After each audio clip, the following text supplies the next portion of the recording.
electro, cuando se termina el dolor y se normaliza. O sea, cuando se sube el ST con el dolor y se quita el ST, o sea, se baja el ST, es metal. ¿Sí? Sí. No quiere esto. Sí.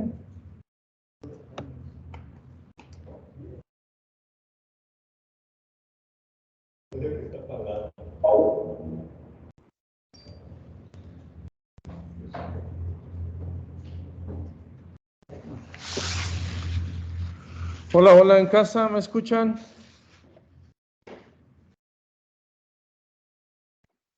Sí, doctor. Sí, doctor. Ok. Hoy vamos a ver síndromes coronarios agudos sin elevación del segmento ST.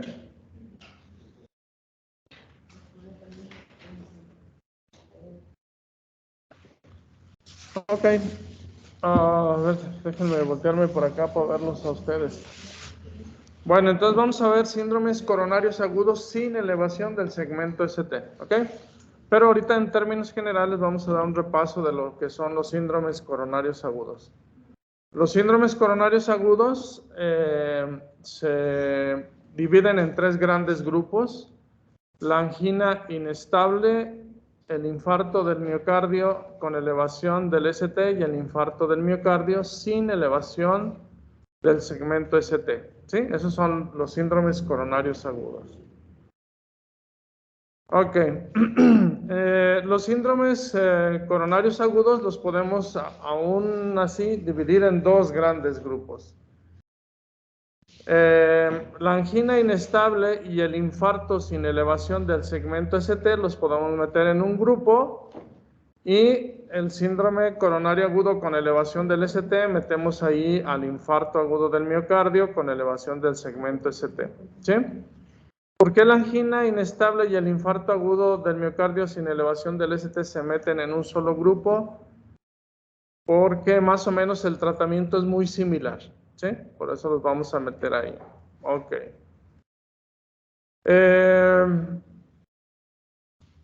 Más o menos en el hombre la edad promedio del primer infarto es a los 65 años y en la mujer a los 70. Acuérdense que la mujer está protegida por las hormonas sexuales femeninas. Una vez que entra la menopausia, pues se iguala su frecuencia casi al hombre. Fíjense cómo la frecuencia de esto: cada 25 segundos un estadounidense sufrirá un infarto, ¿sí? Y cada minuto uno de ellos fallecerá, ¿ok? Entonces es un problema muy serio esto de los síndromes coronarios agudos. La mortalidad hospitalaria es muy similar a los infartos con elevación del ST y los infartos sin elevación del ST. Si no se trata bien un paciente con un infarto sin elevación del ST, tienen a veces mayor mortalidad que los infartos con elevación del ST. ¿Sí? ¿Cuál es la fisiopatología de los infartos o del síndrome coronario agudo sin elevación del segmento ST? Ya lo saben, es la presencia de una placa con un núcleo lipídico muy grande que se rompe y empieza a formar un trombo, ¿sí? Entonces, la placa más vista en una autopsia en estos pacientes es una placa con un núcleo lipídico grande. A esta placa también se le ha llamado placa vulnerable, es decir, es la que más fácilmente se puede romper, ¿sí? Y no importa el tamaño, es decir, no necesariamente tiene que ser una placa muy grande para provocar un síndrome coronario agudo. A veces una placa que obstruye el 50% de la luz, pero tiene un núcleo lipídico muy grande, puede romperse y empezar a formar aquí un trombo y que ocluya completamente o incompletamente el vaso. ¿Cómo se llama a la placa entonces que tiene alta posibilidad de romperse? Se llama placa vulnerable. ¿Cómo se llama cuando ya se rompió? Placa complicada, ¿ok? Una placa complicada. Entonces, la fisiopatología es la presencia de una placa complicada, una placa de ateroma complicada, que tiene asociada un trombo, ¿sí? Y aparte vasoespasmo. Cuando ese trombo y ese vasoespasmo tapan de manera parcial la arteria coronaria, se origina un síndrome que se llama angina inestable. Cuando tapa completamente, totalmente el vaso, se le llama infarto agudo del miocardio, ¿sí? ¿Sí ven la diferencia? O sea, en una angina inestable la placa aumenta, se aparece el trombo y hay espasmo, pero deja pasar poquita sangre. Entonces, las células miocárdicas que están adelante pueden llegar a tener algo de glucosa, mantienen su ATP y su integridad. Pero cuando se tapa totalmente la placa, entonces aparece ya necrosis y viene el cuadro clínico del infarto, ¿sí? Entonces, la fisiopatología es una lesión endotelial en donde se expone la colágena que está debajo de la capa de proteínas, aquí. Esta es una placa que se rompió y aquí la colágena se expuso a los componentes de la sangre y dentro de los componentes de la sangre están las plaquetas y las plaquetas empiezan a adherirse y agregarse. Primero se adhieren y luego se agregan, ¿sí? Y esto va a formar un trombo. Asimismo, las plaquetas liberan sustancias que activan la vía de coagulación, la vía intrínseca, ¿sí? Entonces va a terminar formando un trombo. Las plaquetas también liberan sustancias vasoconstrictoras. Entonces, por un lado está el trombo y por otro lado una vasoconstricción, ¿ok? ¿De acuerdo? Bueno, acuérdense que la cardiopatía isquémica, tanto la angina estable, la angina inestable y el infarto pueden estar en la misma línea, ¿sí? Nada más que aquí en el caso de una placa complicada en donde se formó un trombo y hay un espasmo, esta plaquita puede seguir dos caminos, hacia la estabilización o hacia el infarto. Es decir, acuérdense que trombo forma más trombo, es un aforismo que decimos, ¿sí? Trombo forma más trombo. Entonces, si hay una placa ya con trombo y no hacemos nada, ese trombo va a crecer, puede crecer incluso hasta adelante y hasta atrás, ¿sí?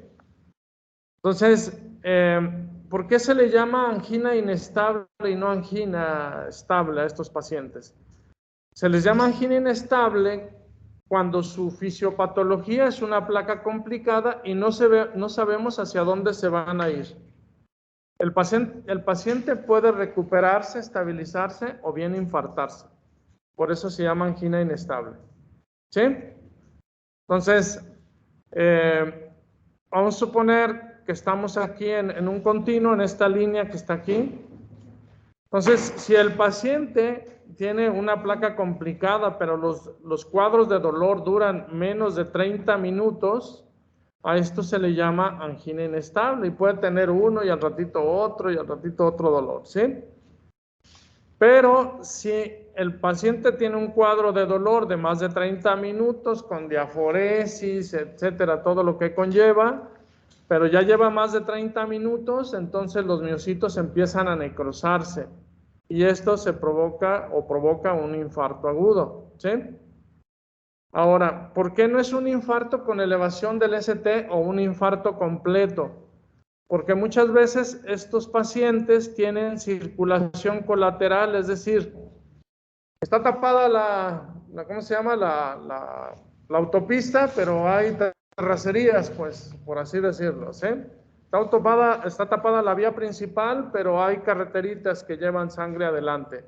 Y eso puede ser que mantenga parte del músculo miocárdico todavía vivo, ¿sí? Por eso se le llama infarto sin elevación del ST o infarto incompleto. Puede ser que duró 40 minutos en la obstrucción y luego se abrió poquito y aventó sangre hacia adelante y se reperfundieron las células y no se murieron todas, ¿ok? ¿De acuerdo? Entonces, esa es la diferencia entre angina e infarto agudo del miocardio sin elevación del ST. ¿Tienen dudas? ¿No? Ok, entonces vamos a ver los síndromes coronarios agudos sin elevación del segmento ST. Incluyen a los dos, angina inestable y el infarto. ¿Cuál es la diferencia entre uno y otro? El tiempo. Los cuadros de dolor en la angina inestable son cuadros de más de 30 segundos, pero menos de 30 minutos, ¿sí? La exploración física durante el dolor puede tener un cuarto ruido. Cuando se hace rígida esa parte que está isquémica, puede haber hipotensión, puede haber diaforesis, palidez, náusea y vómito. El mismo cuadro, nada más que dura menos de 30 minutos. ¿Qué cambios va a haber en el electro? Los cambios más frecuentes son disminución o descenso del segmento ST o bien la onda T negativa y simétrica. Los dos cambios más frecuentes son isquemia subepicárdica o desnivel negativo del segmento ST, es decir, lesión subendocárdica, ¿sí? Esos son los dos cambios electrocardiográficos más frecuentes. ¿Cuáles son los tipos de angina? ¿Cómo podemos nosotros decirle este cuate trae una angina o esta señora trae una angina inestables? Por lo regular, hay 5 tipos, se han dividido en 5 tipos. La angina de reciente inicio. El paciente nunca había tenido angina y fue el primer cuadro de angina, ¿sí? Esa se llama angina de reciente inicio. Si llega con ustedes y les dice, no, pues es que he tenido dolor en el pecho, opresivo, todos los datos clínicos. ¿Cuándo empezó? Empecé hace 2 semanas. Es una angina inestable de reciente inicio. Se le llama angina inestable de reciente inicio desde que empezó hasta los 2 meses. Si ya tiene más de 2 meses, se le llama angina estable. ¿Sí? 2 meses. Aquí dice ya, aquí se lo puse, 2 meses. Entonces la angina de reciente inicio es peligrosa porque no sabemos hacia dónde se va a ir. Hacia estabilizarse o se va a infartar el paciente. Entonces hay que tratarla con cuidado. Angina de patrón cambiante, es el otro tipo de angina. Angina de patrón cambiante. El paciente siempre había tenido angina cuando caminaba 3 cuadras, cuando se aventaba un buen plato de carnita asada, más las papas, más todo lo demás. O bien cuando tenía estrés por alguna situación ya conocida, ¿sí? Pero ahora, dice, se levantó en la mañana, se metió a bañar y durante el baño empezó a tener la angina. Ah, caray, no la había tenido así. Cambió su patrón, con menos actividad ya tuvo angina, ¿sí? Entonces, cuando cambia el patrón de presentación, a eso se le llama angina inestable de patrón cambiante. ¿Sí queda claro esto? Ok. Caminaba 2 cuadras y ahora le empezó con 1 cuadra. Subía 2 tramos de escalera y le dolía el pecho, ahora con medio tramo de escalera, ¿sí? Cambia su patrón. Angina posinfarto. También es una angina inestable. Un paciente que ha tenido un infarto, se supone que se tapó la coronaria y el infarto ya necrosó esa zona. Pero si aparece angina posinfarto, algo pasó. Es decir, o se abrió esa arteria y quedó músculo vivo y está teniendo isquemia, o bien es otra coronaria que se está queriendo tapar, ¿sí?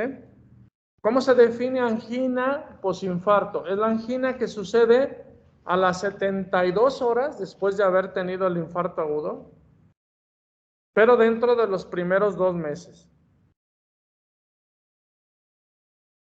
¿Sí? ¿Sí queda claro esto? Entonces, una angina posinfarto se considera angina inestable. El cuarto tipo de angina es la angina prolongada. Son cuadros de angina de 40 minutos, de 35 minutos, ¿sí? Que dice, pues este ya no es angina, pero le toman troponinas y salieron negativas. Ah, caray. No, pues se mete en el cuadro de angina prolongada. ¿Ok? ¿Sí? Y la angina de Prinzmetal. La angina de Prinzmetal por lo general es nocturna. Se caracteriza porque a veces la placa es muy pequeña, pero hace un espasmo fuerte, severo, y eleva el segmento ST. Esa es la característica de la angina de Prinzmetal. Es el mismo cuadro, lo mismo, pero durante la angina eleva el ST, se quita la angina, se baja el ST. ¿Ok? Esos son los 5 tipos de angina inestable. ¿Dudas hasta aquí? ¿No? Ok, si llega un paciente con ustedes con un cuadro de angina y lo consideran ustedes que es angina inestable, ¿qué exámenes le van a pedir? Le piden marcadores de necrosis. ¿Por qué le piden marcadores de necrosis? Para ver si el paciente se está infartando o no, ¿no? Si sale negativo, sigue con el diagnóstico de angina, ¿ok? Bueno, ya dijimos los cambios más frecuentes, la isquemia subepicárdica, ¿sí? O el desnivel negativo del segmento ST, o es decir, la lesión subendocárdica. Esos son los cambios más frecuentes que vemos en la angina inestable.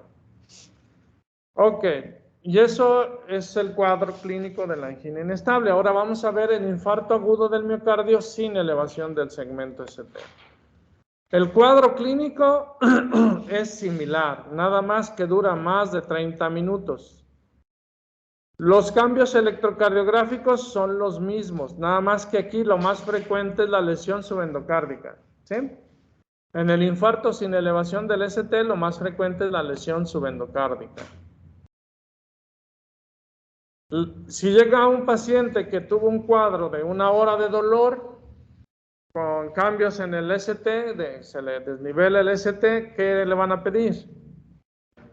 Marcadores de necrosis, ¿sí? Y le van a pedir troponina, cualquiera de las dos, mioglobina o CPK. Fíjense que si el paciente le toca suerte y está educado y acude al consultorio, a urgencias, dentro de las primeras 3 horas, los marcadores de necrosis salen negativos, ¿sí? Los marcadores de necrosis salen negativos. Se empiezan a elevar casi todos después de las 3 horas. ¿Ok? Entonces, para hacer diagnóstico de un infarto se necesita el cuadro clínico, el electro y las troponinas, ¿sí? No nada más, miren, ya se murió, tuvo infarto, ¿no? Entonces, esa es una. La otra, si el paciente llega dentro de las primeras 3 horas con un cuadro clínico típico, con cambios en el electrocardiograma, no se esperen a que lleguen las troponinas, ¿sí? Hay que actuar rápido, ¿sí? Acuérdense que dicen que time is muscle, tiempo es músculo, ¿sí? O sea, mientras más pronto abramos esa arteria, se va a salvar más miocardio. Mientras más se tarde uno, más músculos se va a necrosar y entonces va a haber menos fuerza de contracción, ¿sí? Más posibilidades de arritmias y más posibilidad de muerte súbita, ¿ok?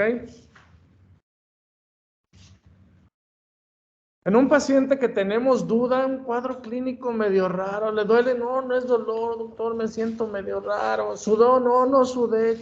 ¿Será angina o no será angina? Pero me duró como 1 hora, sentía que me iba a morir. Ay, hoy parece una disección de aorta, parece pericarditis. El electro, salud, el electro no muestra muchos cambios. Ay, caray. Yo tengo duda de que sea una angina, entonces me espero tantito y lo que voy a hacer, voy a esperarme a las troponinas, ¿sí? Y vamos a hacer una curva, cada 6 horas le voy a pedir troponinas, ¿sí? Para ver si la curva me va dando pistas de que es un infarto. Le voy a pedir electros por ejemplo, cada hora o cada 2 horas. Tómele otro electro. Y si vemos que está cambiando el electro, sí es un infarto, ¿no?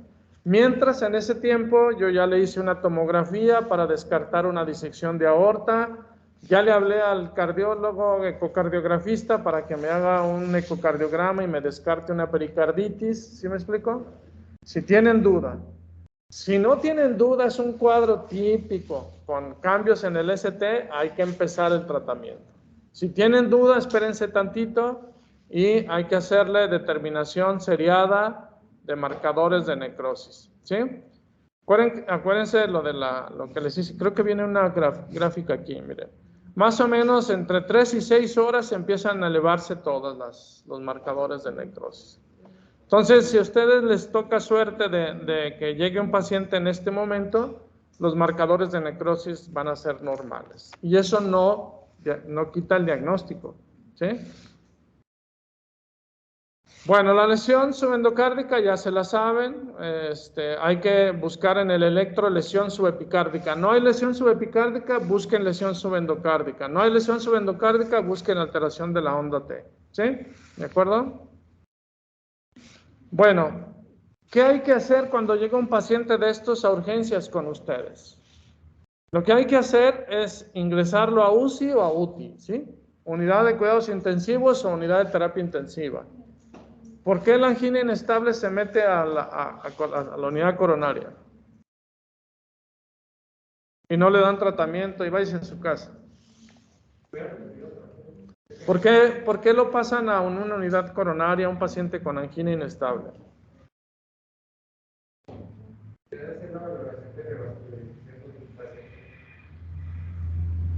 No, la valoración la pueden hacer en el consultorio.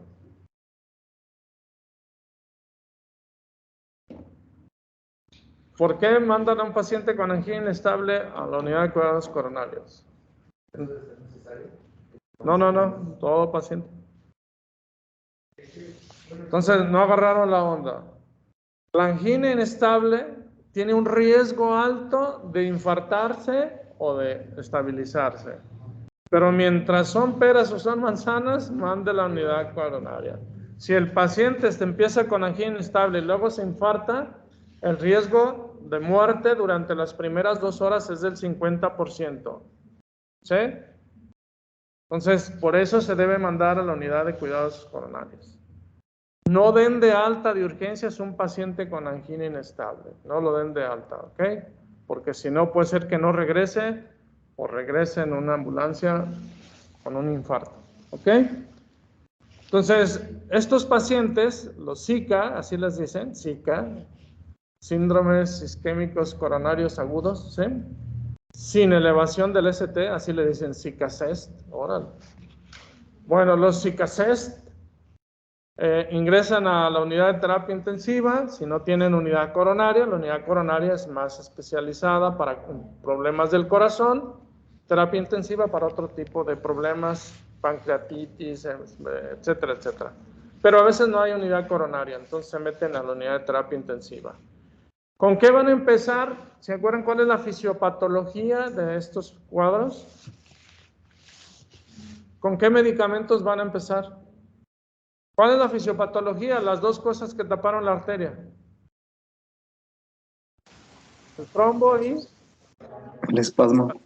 el vasoespasmo. Entonces, ¿qué le vamos a iniciar este tratamiento para quitar esas dos cosas? Ok, le vamos a dar antiagregantes, ¿sí? ¿Qué más? Vasodilatadores, muy bien. ¿Y?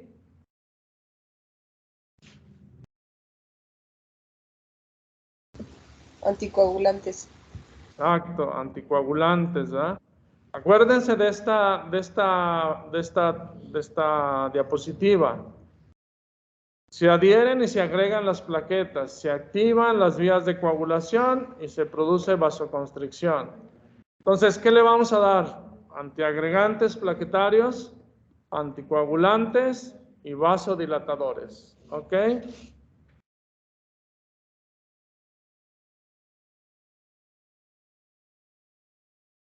Muy bien, entonces lo primero que hacemos es, le damos nitroglicerina a ver si quitamos el espasmo y aumentamos el flujo sanguíneo distal. La nitroglicerina se puede dar en spray, se puede dar sublingual, se puede poner un parche, se puede dar en tableta o se puede poner intravenosa.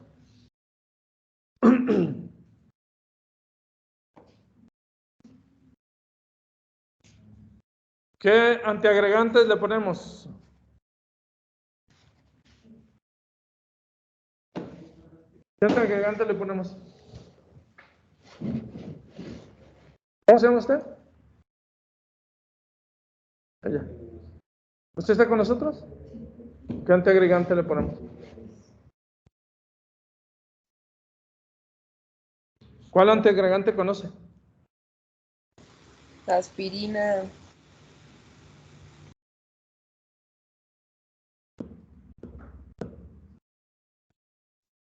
Bueno, ¿cuál anticoagulante conoce? ¿Cuál?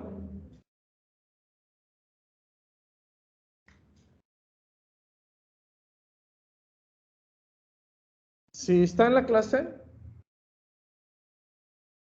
debe estar en clase. Si no, hay más salones en donde pueden ir a hacer su trabajo. ¿Ok? ¿De acuerdo? O sea, si no quiere venir, a mí me da igual. Si quiere estar en su casa tomando la clase, me da totalmente igual.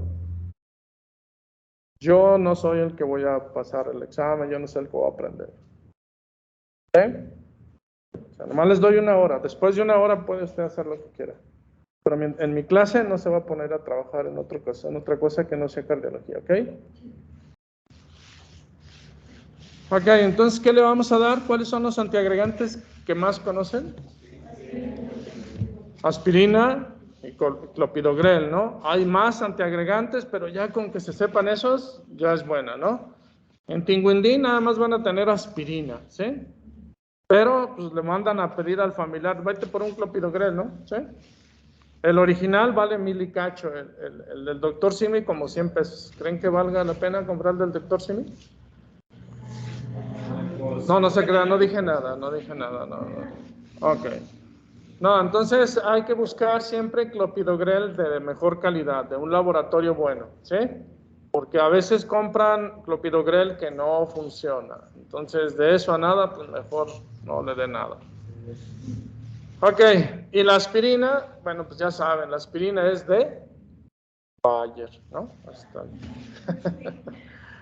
Ok, pero no, hay más aspirinas. Entonces, aquí están los 3 medicamentos que tenemos que utilizar. Vasodilatador, puede ser nitroglicerina, Isorbit, o Isorbit, puede ser en spray, puede ser pastillitas de 5 miligramos, el Isorbit, o puede ser las perlas de nitroglicerina. Ustedes en Tinguindín van a tener tabletitas de 5 miligramos. Las de 5 miligramos, el Isorbit de 5 miligramos se disuelve muy rápido debajo de la lengua. ¿Sí? No así las de 10 son de liberación lenta. ¿Sí? Las de 10 miligramos. Es de liberación lenta. Entonces, el Isorbit de 5 miligramos se utiliza para quitar el dolor de manera aguda. El spray se utiliza para quitar el dolor de manera aguda, lo mismo que la nitroglicerina intravenosa. Para tratamiento crónico se utiliza las tabletas de 10 miligramos, de 20 miligramos, etc. ¿Sí? Ok, entonces llega un paciente a urgencias, ¿qué le van a poner? Una pastillita de 5 miligramos de Isorbit. Que no tienen, pero tienen perlas de nitroglicerina, una perla de nitroglicerina, ¿ok? Que son bien fifis y tienen spray, pues un spray, abre la boca, ¿sí? Le ponen su sprayazo, ¿ok? Pero ustedes son todavía más fifis y tienen nitroglicerina intravenosa, digo porque vale como 5,000 pesos el frasco, pues le ponen nitroglicerina intravenosa, ¿ok? ¿De acuerdo?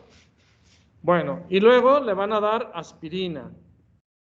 Dosis de impregnación, bueno, la dosis de impregnación de aspirina no existe, pero más o menos se recomienda que se den 200 miligramos, ¿sí? La aspirina Protec, ¿sí la han oído? La aspirina Protec viene en tabletitas de 100 miligramos. Entonces, 2 tabletitas de aspirina Protec, ¿sí? Y luego le vamos a poner heparina. La heparina hay de 2 tipos. De bajo peso molecular y heparina no fraccionada, ¿sí? Heparina no fraccionada y heparina de bajo peso molecular. La heparina no fraccionada y de bajo peso molecular tienen que saberlas manejar ustedes, pero súper bien. Cuando estén en el internado tienen que saber manejar la heparina. Si no la saben manejar, van a hacer un montón de... ¿Cómo se llama? ¿Cómo se llama cuando uno comete errores? ¿Negligencias? No. Iatrogenias. Iatrogenias, ¿sí? No, quiten la palabra negligencia. En los médicos no existe, ¿ok? Iatrogenias, ¿ok? Bueno, ahí les va. Las heparinas no fraccionadas es la que van a tener en Tinguindín, porque las heparinas de bajo peso molecular son muy caras, ¿sí? La heparina no fraccionada se da 60 unidades por kilo. Es decir, se pone un bolo más o menos de 4,000 unidades intravenosa, un bolo, ¿sí? Le ponen un bolo y luego le dejan alrededor de 80 a 1,000 unidades por hora de esa heparina. Heparina no fraccionada. ¿Lo repito? Sí. Heparina no fraccionada. Un bolo de 4,000 unidades, más o menos 60 por kilo. Un bolo así directo. ¿Pum? Y luego le van a dejar una infusión de 80 a 1,000 unidades por hora. ¿Cuántas horas tiene el día? 24, ¿verdad? Sí, ok. Y si le vamos a poner 1,000 unidades, entonces le decimos a la enfermera, ponga 24,000 unidades de heparina en una solución de 1 litro, ¿sí? O de medio litro, de 500 mililitros de solución glucosada, y le va a pasar, si son 500 mililitros, entre 24, ¿cuánto? Se me fue el... 500 mililitros entre 24. Bueno, más fácil. Le van a decir a la enfermera, ponga 24,000 unidades en 240 mililitros de solución glucosada, ¿sí? Ahí les va otra vez. 24,000 unidades en 240 mililitros de solución glucosada. ¿Cuántos mililitros le vamos a pasar por hora? 10 mililitros, ¿sí? Pásale por hora 10 mililitros y ya le estamos pasando 1,000 unidades. Así es como se administra la heparina. Entonces ya saben administrar heparina no fraccionada, que es la que tiene en Tinguindín, ¿ok? ¿Cómo saben si está bien anticoagulado un paciente? ¿Qué examen le piden?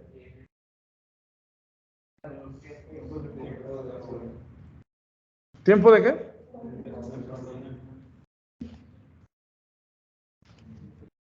Ok. Heparina. Tiene muchas letras, ¿no? Entonces, anticoagulantes orales son los otros, ¿verdad? Entonces, heparina se valora con TPT, ¿sí? TPT. Tiempo parcial de tromboplastina. Anticoagulantes orales, AO, nada más tiene 2 letras. Entonces ahí nada más se valora con TP, 2 letras. ¿Ok? AO, TP. Heparina, TPT. ¿Sí? Sí, porque no se les olvide. Entonces, las heparinas, si les dice a un interno, a ver, ¿con qué vas a ver si está bien anticoagulado? ¿Qué examen le pides? Está recibiendo heparina. TPT, muy bien. ¿Cuántas letras tiene TPT? TPT, ¿cuántas letras tiene? 3, ¿sí? Entonces, ¿cuánto es el valor normal del TPT? 30. ¿Sí? 30. ¿Ok? ¿Cómo sé que está bien anticoagulado? Cuando lo subo 2 veces su valor normal. Entonces tiene que subir a 60. ¿Sí?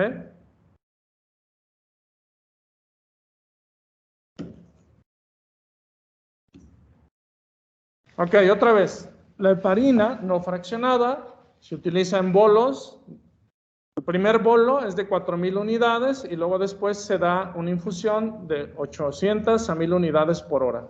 Si está muy flaquito, viejito, así los que se tratan con pincitas, bajita la dosis, ¿eh?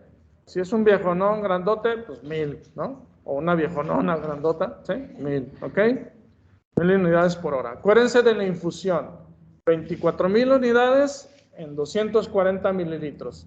Si quiero 1000 unidades por hora, pásele 10 mililitros por hora. Si quiero 800 unidades por hora, pásele 8 mililitros por hora. ¿Sí? ¿De acuerdo? A las 3 horas le va a pedir un TPT, le dicen a la enfermera, a las 3 horas de haber iniciado la heparina, le piden un TPT. ¿Sí? Trae 68, perfecto, ya está anticoagulado. ¿Sí? Que trae 40, híjole, me falta. ¿Sí? Suele a 11 mililitros, a ponerle 1100 unidades de heparina, hasta que alcance yo el doble. ¿Sí? ¿De acuerdo? Ok, la heparina de bajo peso molecular. Las inyecciones cada una vale 200 y cacho cada una, y se ponen 2 al día. Entonces, esa no la van a tener en Tinguindín, pero la pueden tener en la farmacia, ¿sí? La más conocida es la enoxaparina, ¿sí? Enoxaparina. Clexane, el nombre comercial, y eso que no trabajo en la compañía.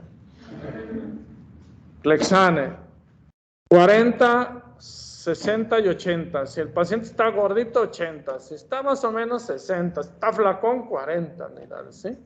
Se pone subcutánea, ya sea en el brazo, alrededor del ombligo, ¿sí? Algún familiar les va a decir, oye, si estuve internado en el hospital y ve cómo me dejaron aquí el ombligo bien morado, ¿sí? Eso es porque le pusieron Clexane, ¿ok? ¿De acuerdo? Solamente se pone una vez al día, si no es necesario tanto, y no se pide exámenes con las heparinas de bajo peso molecular. No se pone examen. Digo, no se hace examen. ¿Sí? Nada más con estarle administrando ya sabemos que está anticoagulado. Por eso son caras. Entonces, hay dos tipos de heparina. Heparina no fraccionada y heparina de bajo peso molecular. La heparina no fraccionada la van a utilizar en muchas cosas, para cualquier paciente que tenga una trombosis, cualquier paciente que tenga riesgo de trombosis, hay que anticoagularlo. Y se puede anticoagular de esa manera. ¿Ok? Bueno, entonces ese es el tratamiento del paciente con angina inestable. Doctor, ¿Sí? en la heparina de bajo peso molecular decía que de cuánto eran las presentaciones, de 40, de 60 y de 40, qué. 60, 80 y 100, si no mal recuerdo. Ok, gracias. Entonces, más o menos le calcula el peso, está muy flaquita, póngale una de 40, no se vaya a pasar, Que está muy gordito, pues bueno, póngale una de 100, ¿sí? ¿Ok? Bueno, entonces le vamos a dar nitroglicerina, aspirina, heparina y le podemos agregar clopidogrel, es decir, darle 2 antiagregantes plaquetarios, ¿sí? 2 antiagregantes plaquetarios. Las vías de agregación plaquetaria son varias, entonces si logramos bloquear varias vías, es mejor. Si el paciente tiene cambios electrocardiográficos en toda la cara anterior, es diabético, es hipertenso, es fumador, tiene riesgo alto de que sea un infarto en evolución o que tenga un riesgo alto, pues, aquí lo que vamos a hacer es una estrategia de valorarlo para ver qué vamos a hacer con él, ¿ok? Pero si el paciente tiene un dolor, le duró 30 minutos, el electro como que se le ve la T negativa, no fuma, nada más es diabético, como que es un paciente de bajo riesgo, podemos seguir la estrategia conservadora. Que no se le quita el dolor, entonces le vamos a dar beta bloqueadores o calcio antagonistas. Si el paciente si la presión la tolera, entonces damos dosis bajitas de beta bloqueadores.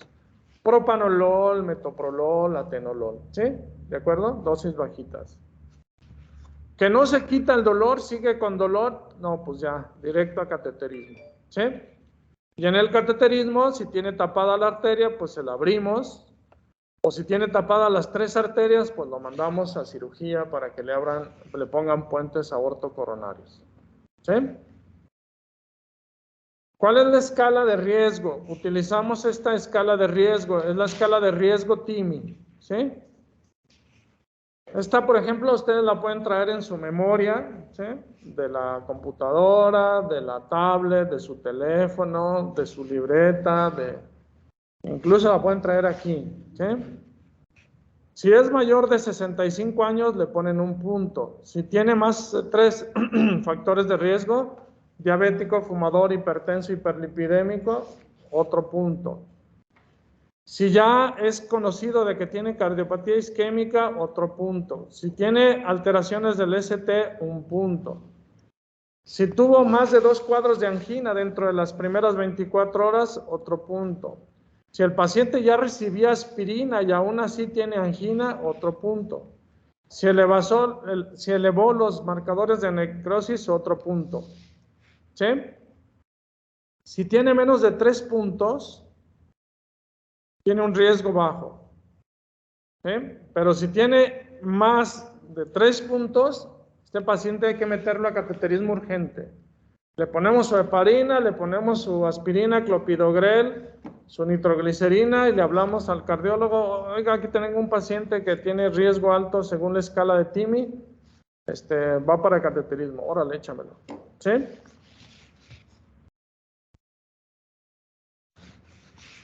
Bueno, entonces en estos pacientes hay 2 tipos de estrategia, la conservadora, es decir, los que vamos a dejar nada más en cama, o los de terapia invasiva. Si es de bajo riesgo, vamos a darle terapia conservadora, si es de alto riesgo, invasivo. Ya saben, en invasivo es hacerle cateterismo y decidir angioplastia o puentes aortocoronarios. Ok, ¿cuál es el tratamiento médico, ¿sí? Médico, no intervencionista, de estos pacientes? Disminuir o quitar la isquemia. Para eso vamos a utilizar vasodilatadores. También, si llega con dolor y no se quita con la nitroglicerina, hay que ponerle analgésicos, ¿sí? ¿Cuál analgésico utilizan ustedes intravenoso o han utilizado? ¿Cuál? Paracetamol, puede ser paracetamol intravenoso, ¿sí? Ya ven que el paracetamol para todo sirve, ¿sí? Entonces, paracetamol, 1 gramo de paracetamol IV le ponemos, ¿sí? 1 gramo de paracetamol IV. ¿Qué otros analgésicos? Ketorolaco podemos utilizar, aunque por ahí hay algunos libros que dicen que los AINES no es bueno ponerlos dentro de las primeras horas, por el riesgo de que vaya a haber ruptura de la pared ventricular, pero se puede usar ketorolaco. Si no tienen paracetamol y tienen ketorolaco, quiten el dolor como sea, ¿no? Con ketorolaco. Ok, ¿qué más? Morfina, le podemos dar morfina. Hay morfina en urgencias nada más, ¿eh? No se la vayan a llevar a su casa, ¿eh? Morfina o derivados de la morfina se llama nalbufina. Esa sí la encuentran donde quieran. Nalbufina. Es un analgésico narcótico, ¿sí? Yo lo que hago con la nalbufina es viene de 2 mililitros la ampolleta o de 3, no me acuerdo. Pero pongo la mitad de la ampolleta subcutánea y la mitad IV, ¿sí? Para que rápido se quite el dolor. Disminuir la carga de trombo. ¿Cómo vamos a disminuir la carga de trombo? Con anticoagulantes, ¿sí? ¿Cómo vamos a evitar que se siga formando más trombo? Con antiagregantes, ¿ok? Y disminuir el consumo miocárdico de oxígeno. No haga esfuerzo, quédese ahí, ¿no? Porque yo a veces llego y está el paciente hospitalizado, lo van a pasar a la camilla. A ver, pásese usted. Ahí va el paciente haciendo esfuerzo. Levanta la voz, ahora tenga el suero, agárrelo aquí. No, eso aumenta el consumo miocárdico de oxígeno. Y llegando a la camilla se rompe el ventrículo y ahí se muere, ¿no? Entonces, hay que levantarlos en la sábana, hay que saber moverlos, evitar que hagan mucho esfuerzo, ¿ok? Bueno, entonces, a veces el estrés también provoca taquicardia, aumento de la presión arterial, y entonces tenemos que darle ansiolíticos, ¿sí? Yo utilizo un ansiolítico muy suave que se llama sulpirida. Se da una dosis, viene en tabletas de 50 miligramos, yo les doy media tableta cada 8 horas. Mientras más tranquilos los tengamos, mejor les va. ¿Sí? Quítenle teléfono celular, pero apáguenlo, bloqueenlo, ¿sí? Porque se lo van a dar a la señora. Entonces apáguenlo bien, que no esté prendido, ¿sí? Porque si no se reinfarta el paciente. Oiga, mi teléfono se lo dio a su esposa. No. Por ejemplo, si nosotros estamos en waiting, llega el paciente ya a grado de que requiere cateterismo. Hay que trasladarlo. Le das aspirina, clopidogrel, le pones un analgésico si quieres intramuscular, y sabe que no lo puedo atender yo aquí, rápido se tiene que ir porque está con un infarto. Oiga, que ¿a dónde va? No sé, pero así, movidito, porque se te muere ahí en el consultorio, en tu clínica, ¿no? Acuérdense que el 50% de los infartos agudos pueden morirse dentro de las primeras 2 horas, ¿ok? Entonces tienes que moverte rápido. ¿Saben que este paciente hay que trasladarlo de ya? No, doctor, pero mire, ya se me quitó el dolor. No. De ya, ¿sí?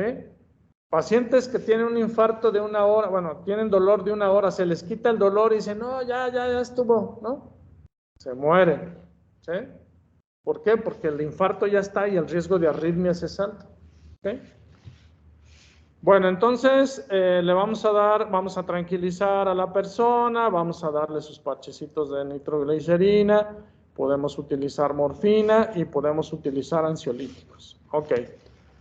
2 cosas de la nitroglicerina, que es importante que lo sepan, porque a veces el médico hace que se reinfarte o que se extienda el infarto.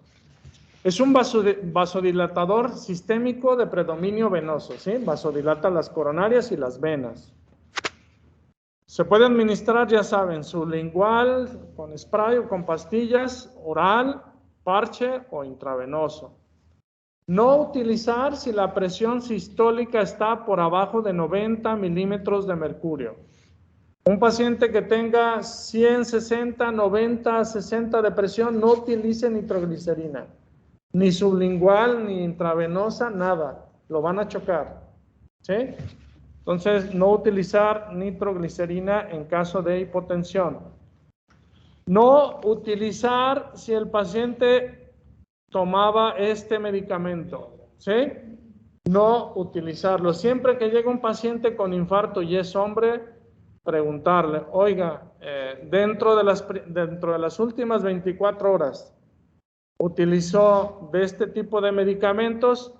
Sildenafil, vardenafil, tadalafil, ¿sí? No utilicen nitroglicerina, se hipotensan pero gacho, ¿sí?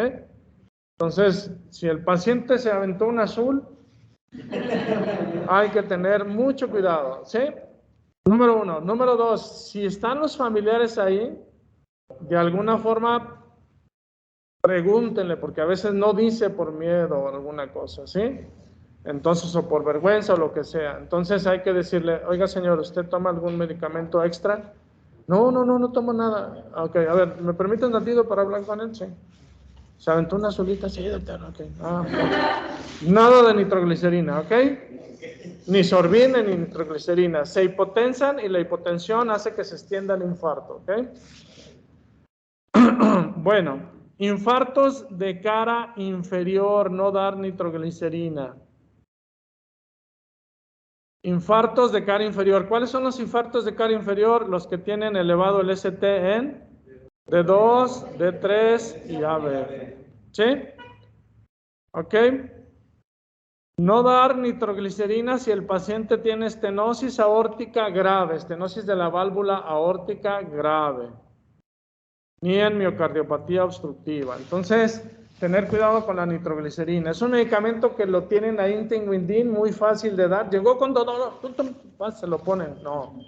Escuchen el corazón, ¿no trae soplo? No tiene estenosis aórtica, ¿sí? La presión 180, 110, sí aguanta, ¿sí? Métanle nitroglicerina. Oiga, nada de azulitas, ni rojitas, ni nada. No, ok, nitroglicerina, ¿ok? Entonces, tener cuidado. La nitroglicerina y el lisorbid. No en hipotensos, no en infartos de cara inferior, no en pacientes que hayan tomado sildenafil o parecidos, ¿ok? ¿De acuerdo? Perfecto. ¿Cómo vamos a tratar o a quitar la carga de trombo? Dándole anticoagulante. No confundan antiagregantes con anticoagulantes, ¿sí? Anticoagulantes son las heparinas, ¿sí? Antiagregantes, aspirina, clopidogrel y eso, ¿sí? A veces me mandan valoraciones, ¿sí? Valoraciones preoperatorias. Doctor, me dijo el doctor que me va a operar que viniera con usted porque tomo anticoagulante. Ah, sí, ¿cuál es el que toma? No, pues tomo clopidogrel. ¿Quién le dijo eso? Pues el doctor. Ah. O sea, antiagregantes son más leves, más tranquilos que los anticoagulantes. Anticoagulantes, cuidado, ¿ok? Bueno, aquí lo que les dije de la heparina, aquí está, ¿sí? Aquí ya lo tienen, la heparina de bajo peso molecular y otros nombres de las heparinas, ¿sí? La warfarina y la senocumarina, que son anticoagulantes orales dependientes de la vitamina K, no tienen utilidad en la fase aguda, ¿ok? Bueno, de los antiagregantes les puse aquí qué efecto tiene la aspirina y algunos antiagregantes que se pueden poner por vía intravenosa si están en un lugar muy fifi, ¿no?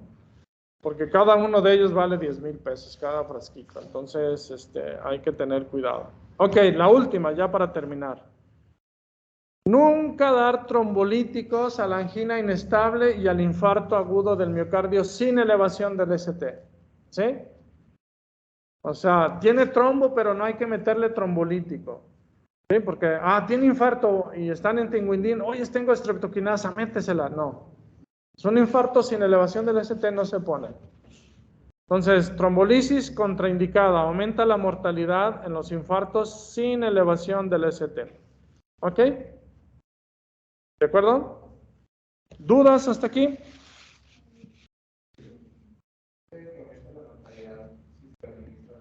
Se Doctor, produce infarto hemorrágico y el infarto hemorrágico puede romper la pared del vaso, del ventrículo. ¿Sí? Sí, dígame. nada más me podría mencionar de nuevo cuáles son los cambios electrocardiográficos en una angina inestable. Sí, los cambios electrocardiográficos más frecuentes es la isquemia subepicárdica, o sea, cambios en la onda T y lesión subendocárdica, descenso del segmento ST. Y en el infarto agudo del miocardio sin elevación del ST es al revés. Allí es más frecuente el desnivel negativo del segmento ST y en segundo lugar los cambios en la onda T. ¿Alguna otra pregunta? Ok, gracias, doctor.